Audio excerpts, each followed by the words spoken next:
Patuloy na inaabangan ng mga tagahanga ang dynamics ni Kimchi at Paolo Avellino, lalo na sa mga usap-usapang posibleng magkasama sila ngayong Pasko.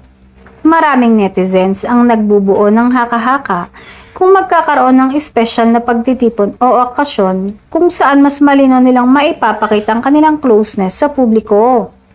Sa kabila ng mga spekulasyon, nananatiling maingat ang dalawa sa kanilang mga pahayag.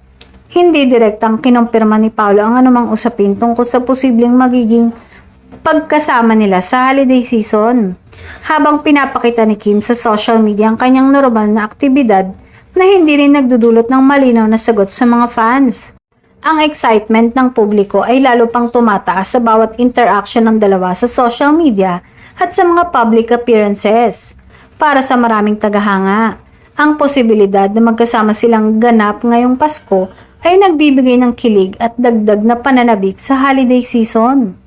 Ayon sa ilang obserbasyon, ang kanilang pagiging maingat ay nagpapakita ng respeto sa personal na space ng bawat isa.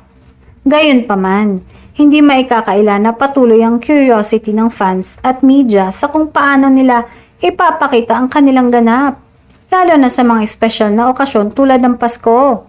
Sa ngayon ay nananatiling bukas ang posibilidad na makita silang magkasama sa isang event o espesyal na paraan ngayong Kapaskuhan. Para sa marami, kahit walang opisyal na announcement, ang holiday season ay nagiging panahon ng pag-asa at excitement sa mga fans na may aabangang magandang balita ang kanilang kimpaw sa publiko.